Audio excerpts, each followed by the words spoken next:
We have the privilege this morning at the Center for Global Christianity and Mission to be interviewing Dr. Rady Roldan-Figueroa, who is the Director of Diversity, Equity, and Inclusion. He is the Associate Professor of the History of Christianity, the Director of the Center for Latin American Studies and the Frederick S. Pardee School of Global Studies. And he is also an associate at the Center for Global Christianity and Mission. He has recently published a book entitled The Martyrs of Japan, Publication History and Catholic Missions in the Spanish World, Spain, New Spain, and the Philippines, 1597 to 1700. So Dr. Roldan, welcome. I'm wondering if you might have a copy of the book, if you could hold that up for us and let us see the beautiful title page. Oh, wonderful. Thank you. Well, welcome. We are so excited to learn more about the contents of the book, your research process, and of course, the contributions that you've made to the study of world Christianity and mission history. So yeah, just wanna know what your thoughts are on the overview of the book's topic, contributions to world Christianity and mission history. Yeah, the floor is yours. Very good. Thank you very much, Alison, for this opportunity to talk to you and to talk to friends of the center. It is a real pleasure for me to be here with you today. As you indicated, this is a work that is really interdisciplinary in scope, and it began a number of years ago. It actually began around the year 2006. And at that point, I was working with a colleague from the University of North Carolina at Chapel Hill, who, Professor Carmen Xu, who is a scholar of Asia, and she has been studying the representation of Asia in Spain. So at that point, she did a call for papers, which appear in HNet. And I responded to that call for papers, proposing a project looking at representations of martyrdom in 17th century Spain.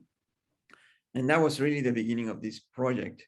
The project continued growing. I realized back then that I needed to do more work in the study of the religious orders that were part of this story.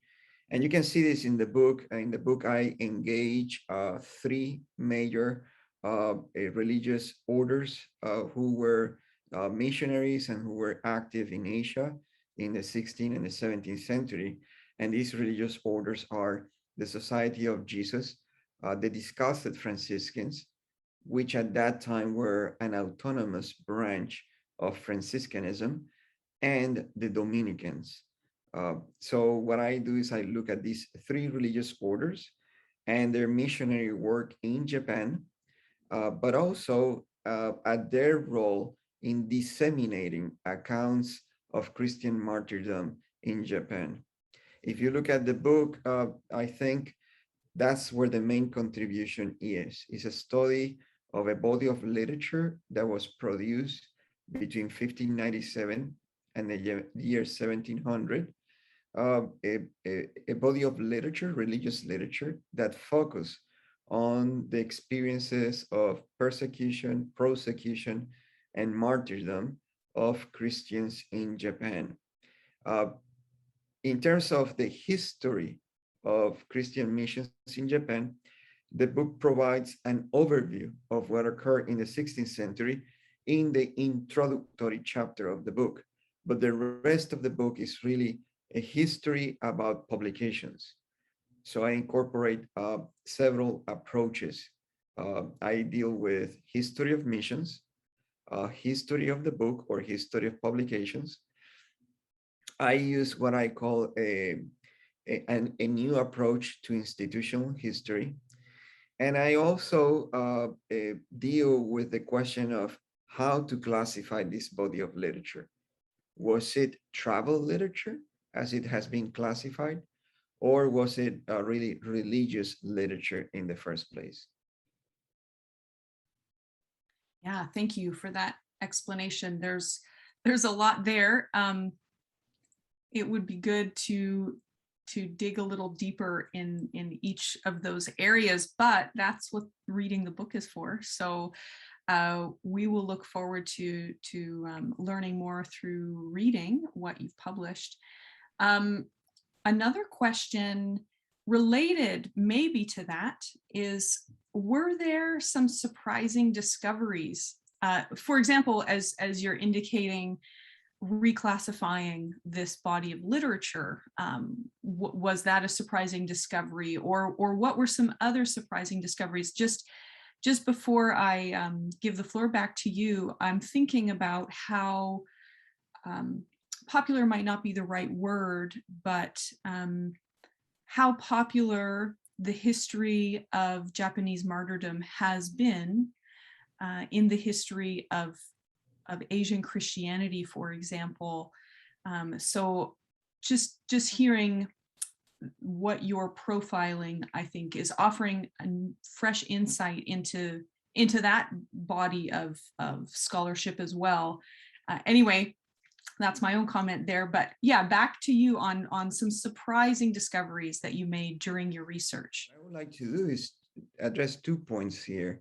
Let me say a little bit more about the motivations behind the book, because they are related to this point about if there are any discoveries or realizations in the book.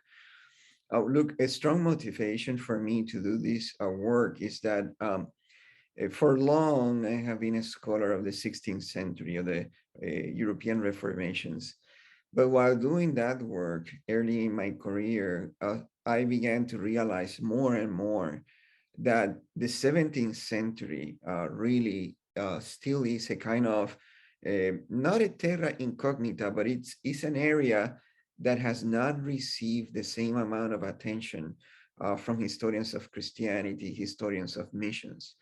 And there is a lot going on in the 17th century. It's like, especially from the context of schools of theology, schools of divinity, from the perspective of Western Christianity, people look at the 17th century and they pay a lot of attention to major philosophical changes that are taking place, major geopolitical changes as the 30 Years' War, right? And the reconfiguration of power in Europe, as you have this shift away from Spain and in a different direction. So we say a real change in the political geography of Europe. But there are many things happening in terms of religious history that does not receive our attention.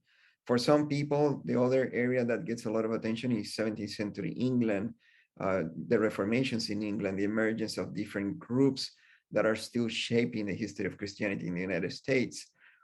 But again, you have in the Spanish world many important developments, and there's not enough scholarship. So I was highly motivated by the idea of making a contribution for us to think about the 17th century. That's something I think has motivated me in the last 7 or 8 years, exploring more deeply into undercurrents of the 17th century that were not undercurrents at the time, but that have become undercurrents because the energy of scholarship has been somewhere else. And I think that the book is a testimony to that. I think the most important discovery here is that even though Christian missionaries were expelled from Japan in the year 1614, and even though after that point, the persecution or prosecution of Christianity in Japan was so severe that Christianity will dwindle and went underground from that point forward, that even though that was the case, the dissemination of this body of literature continued all the way to the 1700s. Now, I have the data, and in an original version of this project, I wanted to go all the way to the year 1900. And it's very interesting that there is a resurgence of this body of literature in the 19th century as well. So you're right. The accounts of martyrdom capture a lot of attention throughout Europe. Now, the work a work that has been seminal in this area is the work of Johannes Laurens, who in three different editions he compiled the bibliography of books that had been published about Christianity in Japan. And I think I wanted to build, and I did build on that contribution of Johannes Laurens, in that I wanted to go a step further and look at the dynamic between the religious orders and what kind of structures within the religious orders made this possible. So I think the religious orders were very important. I think the book shows that the dissemination of this body of literature did not happen in a vacuum. This was not done by lay people. This was not done by city governments. This was not done by isolated individuals. This was done by religious orders, Jesuits, Dominicans, and Franciscans as corporate entities. They really contributed in the long term from around 1597 all the way to the 1700 to disseminate this literature. And that required, think about that, moving manuscripts from different parts of Asia back to Europe. It included identifying publishers. It included, in many cases, producing translations and moving books from one publisher to another. The other thing that I think is important in the book is that I also talk about publishers. And publishers are often neglected in this story. We talk about the authors, we talk about the religious orders, and I cover both in my book, but I also cover the printing houses and the publishers. And one of the things that I learned doing this project is that this body of literature circulated more broadly in Southern Europe, in Spain and Italy. And that for me was a realization, and probably other researchers will call me to task. But my work is based on a survey of over 380 books that I identify over a period of 10 years, 380 books that were published between 1597 to the year 1700. And based on that data set, that's one of the realizations, is that the main locations for producing this body of literature were Italy and Spain. And then I identified the key publishers who were part of that. In places like Spain, it's very interesting that women who were widows play an important role in the publishing in this body of literature. It is also interesting that when you put this in a global scale, Mexico City and Manila became important centers for the publication and dissemination of accounts of Christian martyrdom in Japan. And I would say, as a last point of contribution, is the role of spirituality. I claim in the book at different points that this body of literature has been classified as travel literature over time. And in some cases, I identify when this happened. But in reality, this body of literature should be treated as religious literature. And in that sense, there are two spiritual practices that were key for the production and circulation of this body of literature.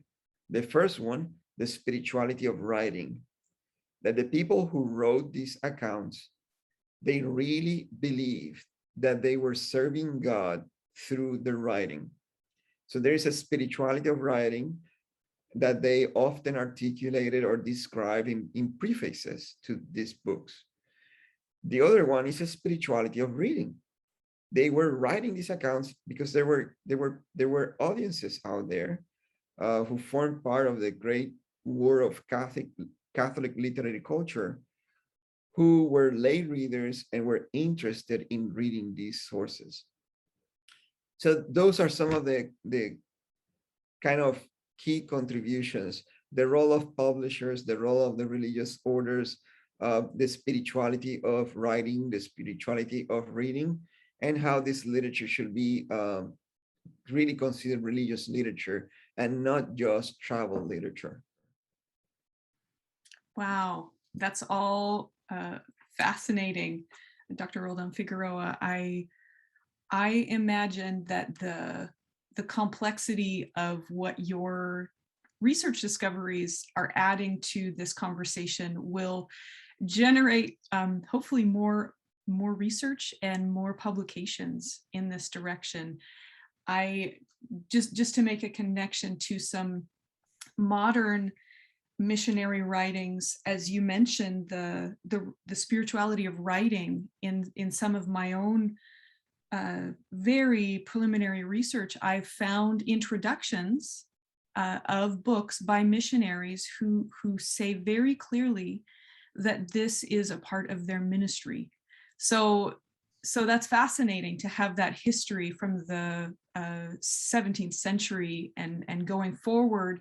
And then also just to reiterate what you mentioned about the global implications. This was not just about Christianity in Japan and martyrdom, prosecution in Japan, but it echoed throughout the entire Catholic world, but also broader than that, as you mentioned, the influence through publishers and publishing houses. It's so fascinating. Thank you so much for sharing those insights. I'm excited to read the book itself, and hopefully those of you that are watching this will do the same and buy a copy. And so, in a final question for you, if you would, when you're answering this one, if you could hold up the book again, just so we can see it.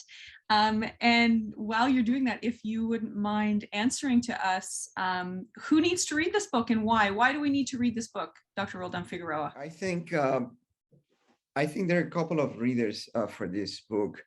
But in reality, I have to admit that probably is going to be mainly an academic audience. I think that there is follow-up work that can be done in order to reach out a larger audience. But it's a very academic audience because the arguments can be very technical. However, look, whoever is interested in the history of Christianity in Japan, I think that the introduction it provides a great overview of the trajectory and some of the key topics in debates that are taking place right now among scholars who actually work on in the topic of Christianity in Japan. I don't see myself as somebody who actually works on the history of Christianity in Japan. I am acquainted with it. I am acquainted with the missionaries who were involved, but the dynamics on the ground are something that I do not entertain in this book. But the introduction gives a good overview, a good literature review, and it could help people to step into a more in-depth study of the history of Christianity in Japan as such on the ground. However, the point is this: the European missionaries who work in Japan left behind them an incredible treasure of literature. And in my book, I begin in 1597. The amount of literature that was produced before 1597 about missions in Japan is just astonishing. And it's accessible to most scholars in Latin, Portuguese, and Spanish. And there are many English translations that make that body of literature of the actual missionaries who were in the ground. And you can raise different set of questions. The literature that I bring together, and by the way, the book closes with a bibliography where I included all 380 books that were published. So this is a very long bibliography that can also be a resource for scholars. It's a selected bibliography from beginning 1598 and ending in the year 1700. It includes books that were published in French, Italian, Spanish, Portuguese, German, Latin, and even Polish within that window of time. This bibliography really is the basis for the quantitative research that I do in the other chapters. So in terms of who should be reading the book, people who are interested in the history of the book, history of publications. Look, are some examples of the quantitative analysis that I did in some sections of the book. Um, and people who are interested in what you just said, this is spirituality of writing, the spirituality of reading, literary culture. So in that sense, it's an interdisciplinary approach. But there's a lot here. I mean, so the bibliography for people who are getting introduced to the field, for people who want to do more research, like graduate students or seminary students, the bibliography will provide an excellent resource because again, these are 382 books, or I think 83 is over 380, and all of them providing some of the stories of Christian martyrdom in Japan.